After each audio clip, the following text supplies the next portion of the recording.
Hey everybody, it's Jason Blaha here. Now that my 2 informative videos are done for the day, it's time to talk about current events in the online fitness community. And I decided to make this video after I got linked a couple videos the other day in my Eric Bugenhagen video that I watched. So let me put on my +5 out of weaponsmithing, work on skilling up my crafting a little bit, and let's talk about this. And it was an example of a couple of guys, and people are like, yeah, I mean, there are guys out here who are trying to imitate all this stuff with these oddball lifts, who, you know, you start to realize they're much, much weaker than you would think based upon it. And it's exactly what we've seen with like strap-on, Destiny, and things like that. And I think one of them was a guy who had something like a 800 pound or whatever behind the back deadlift, right? Like 800 pounds. But he couldn't hit a 600 pound conventional deadlift. He missed it. He failed it. And another guy, again, like something like a 750 behind the back, couldn't do like a 585 sumo, even with straps, hitching it and stuff. And guys need to remember that, again, there's a big difference between these lifts and doing your standard conventional lifts. People who are messing with these are doing them because they're easier. They're doing them because they're easier. And in a lot of ways, they can be less effective. I'm not saying they automatically are. But they are much, much easier lifts to do. And they're not easier because they involve more muscle mass. They're easier because they offer leverage advantages. And again, when it comes to things like building up back strength and things like that, that's not always ideal. And it kind of creates a situation, because I saw these, and then we see what strap-on, or AlphaDestiny, as some people call him, as he calls himself.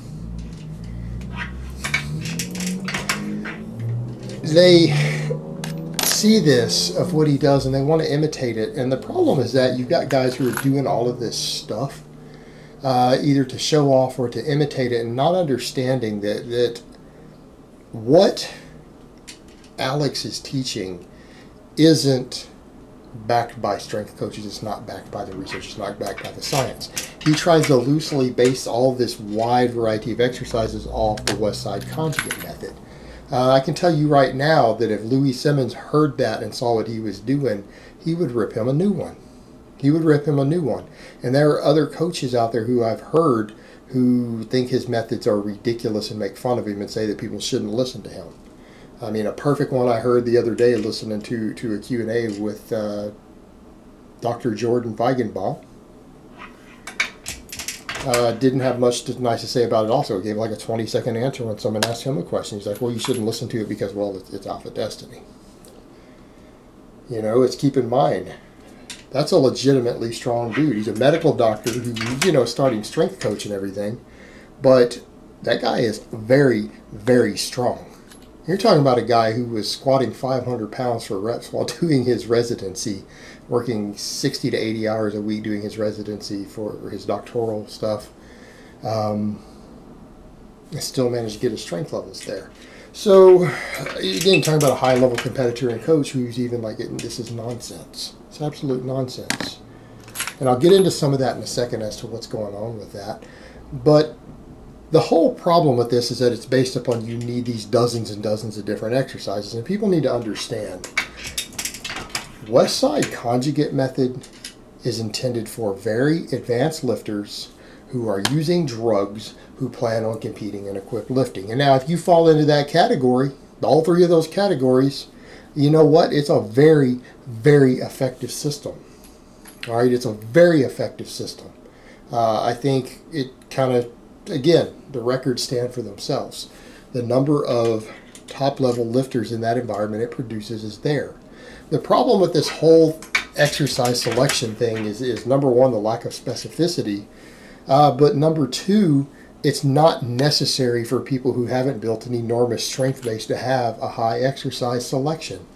And when I mean an enormous strength base, I don't talk about novice strength standards like I'm talking about. All right, when we say a big strength base, we don't mean a 300 bench, a 400 squat, and a 500 deadlift. All right? That sort of strength base can be built by your genetically average natural if they put in enough work with basic exercise. That's actually obtainable. All right? We're talking about people who surpass that sort of base. In other words, what do you guys see me doing right now? And I'm getting a lot stronger. I am regaining strength very fast, and I'm very happy with where my progress is coming along. I only do about 6 exercises a week. Why? Because I don't have a strength base yet. I haven't rebuilt my base. I've lost my strength base for a whole host of reasons. I'm not going to get into all of them here as to what all has gone on. But yeah, I definitely wasn't on point with my training for well over a year. I had a lot of interference. I had other things going on that really and truly got in the way. And lack of motivation. So yeah, I lost the strength base. But to rebuild that base, I have to focus on the basics. And you know what I would say? You know when you need to start looking seriously at exercise selection and accessory movements and special exercises? When you can bench 350 raw with a pause, you can squat 500 and deadlift 600. Okay, I think that's a reasonable strength base to start thinking about these other things. And some people say that's insane. Most people will never reach that. You're correct.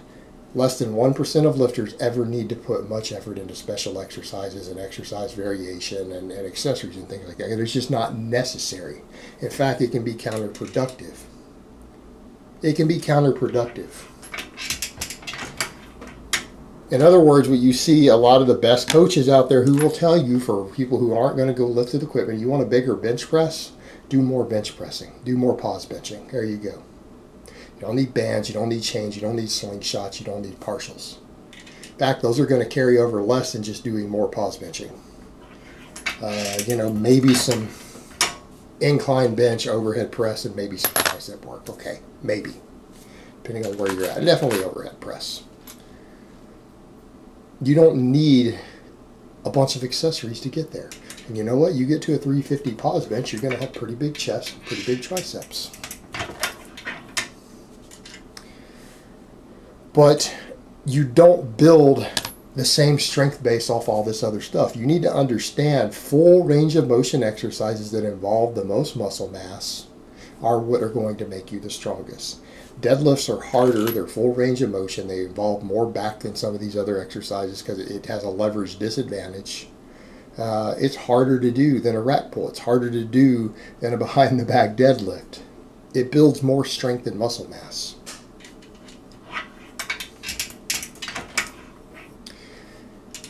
You know, these oddball lifts, what I would say to guys, look, I understand some people want to do them for fun. They want to do them to show off. You know what, if you're bored with a little bit of your training and you want to work some variety in every now and then, okay, that's fine.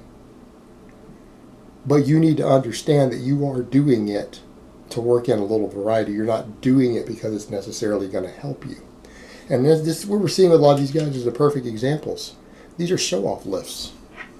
They're show-off lifts. And you build your strength base off big, basic, raw exercises without straps, without anything to help you lift it. No accommodating resistance. That's how you get strong. All right, that's how you get strong.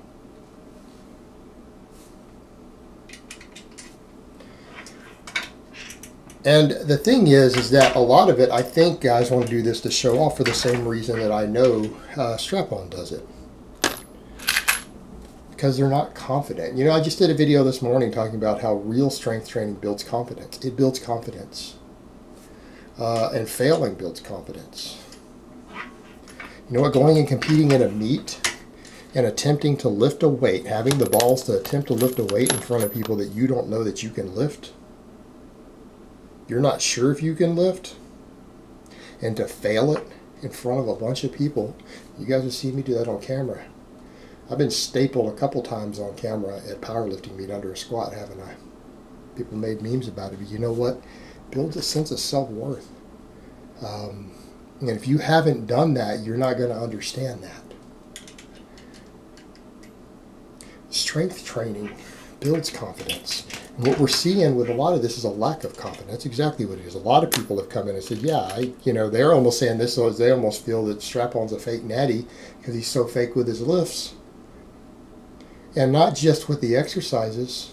I mean, they're saying, and I haven't even seen this yet the other day, they said he did a bench press from above, and from the camera angle, you couldn't tell if he touched the chest or not. You can't see his range of motion. This supposed 225 strict standing press he did, we don't have proof that it was strict or full range of motion, do we? All we saw was the back half of the rep. He didn't record the whole thing. He did, but all we saw in the editing was from here up. Basically from his ears up on the walkout. We don't know that he didn't stop all the way at his chin and then do a push press. You have no way to know.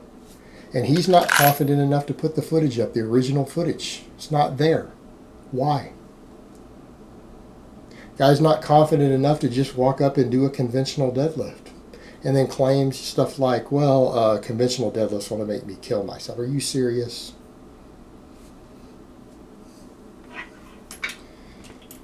He does the oddball lifts because he can trick people with them. He's a short guy with a Napoleon complex who wants to pull everything off blocks and with straps and high handle trap bar pulls. He's short, and these are reduced range of motion exercises. They're cutting down the range of motion very, very small. So he can lift a lot more weight, so he can show off. Same thing, gets leverage advantages on rack pulls behind the back deadlifts. This is a guy who's a sub 600 pound deadlifter. And, you know, should that come as a surprise? Because on all these oddball lifts, he does less than Eric Bugenhagen. And Eric Bugenhagen, when he's been in a competitive environment, has legitimately lifted 605. Which is a respectable lift, all right? It kind of goes back to what I said. Get to a 600 pound deadlift and build a base. And if you want to play with other stuff, go ahead. Well, that guy has. Now, some people were saying, well, no, he lifted 700. No, I saw the video. Other people linked it. That was not a legit lift. That's a missed lift. Besides the fact that it was with straps, he hitched and couldn't lock it. Right? That's a red light. That's no lift. But we know he's at least a 605 puller, which is respectable. So the fact that he's so much stronger than AlphaDestiny on all these other lifts, is it any surprise he's stronger on the deadlift? Alex couldn't deadlift 585 sumo. He got on camera and had to hitch it. Get stronger, guys. All right? Get stronger. And you get stronger by doing basic lifts. You know, take someone like him. He's actually strong at dips. Why? Because he did tons and tons of weighted full range of motion dips. So no surprise, he got stronger. Of course he did. He practiced it a lot with heavy weight and full range of motion. That's how you get strong. That's how you get strong. But the thing is, he doesn't have the confidence to show conventional lifts, and he says he doesn't do them out of order. No, he doesn't do them because he can scam people. He can con you into thinking he's really, really strong by doing all these other exercises. And all these people you're seeing online following behind who are hitting these really high numbers on these oddball lifts, who can't hit even close to the same numbers with normal lifts. They're failing them, even with straps and stuff. You guys should be catching on. Should be catching on at this point. They're show-off lifts. They're show-off lifts for people who don't have the confidence to do the same basic lifts that build the most muscle and strength that everyone else does, that we have strength standards for. And the reason we have these lifts is not because, oh, we care about powerlifting. It's because, no, then you know that everyone's producing the same force. Because what is strength? Strength is the production of force against an external object. Well, if you're using a different leverage and angle and range of motion, the same force production can move more weight, can it? So we don't have a valid comparison of actual strength. All right? All these oddball lifts where you can't calculate how much is on all that accommodating resistance. You know, again, block pulls, rack pulls with straps, high handle trap bar deadlifts with straps, all this stuff. All right? It shows lack of confidence in one's strength. They don't want to display their strength to be compared to other people. You know what? You got to be secure in yourself, guys. And that's the whole point. You know, this is someone who tries to market alpha male, AlphaDestiny. But he's too scared to actually show his real lifts compared to other people. You guys serious? Does anyone really buy that? You know what? You want to know how you stack up to other people. If you want to be alpha, then go find out. Walk into a competition with calibrated plays where you got to compete against other people under rules of judges deciding if your lifts are good. And you'll know how you stack up. You know what? And I don't want to toot my own horn in any way, but let's be honest. Is doing a bunch of fake lifts more alpha, or is getting up on a platform with cameras rolling, knowing people are going to make fun of you, they're going to make memes about it, which is what happened to me, and get stapled under a weight in front of everybody to attempt a weight that you don't know if you can lift or not, to go in and give 100% with everyone watching and fail. fail in front of everybody. I've done it. And then finish the meet. Finish the meet. Go ahead and do the rest of it. You're there to compete. And when you fail and the world sees it, so what? Life goes on. You don't die.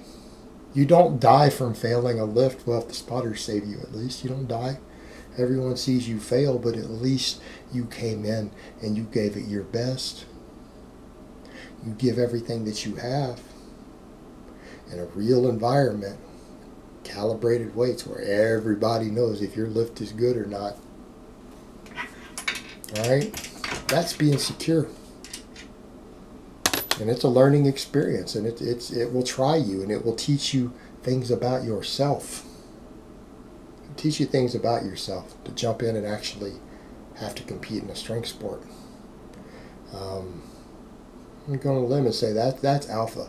Anyone who has the balls, well, even if it's a chick, you know, they got balls too sometimes. That's what I hear. That they've got the balls to get up on a platform and be compared next to other people's strength with judges and an audience. That's alpha. That's alpha. Where you stand up and say, okay, I'm going to show up and I'm going to see how I stack up, for better or for worse, and I'm just going to give 100%. No trickery, where everyone can see it, where they're going to check to see if what I'm wearing in my suit, if I've got cheating stuff, if I've got tennis balls inside my knee sleeves. They're going to check for stuff under my singlet. I'm going to have to weigh, calibrated plates, judges. Did my ass lift off the bench? You can see where you stack up. All right, that's the real deal. That's the real deal. And you know what I'd say to everyone, if you really want to be alpha about your lifting, to use that term, go do some sort of actual competition. See where you stack up. Have the balls to do it with an audience there, where people are going to judge you. All right? Don't play silly games with fake weights and trying to use bands and partials and everything else. It's just so that you can appear to be stronger than you really are, because that is insecurity. That's insecurity. That's not physically strong, and that's not emotionally strong. It's insecure. All right, guys, but that's really all I have to say on that today. I hope it's been informative, and I will talk to you guys next time.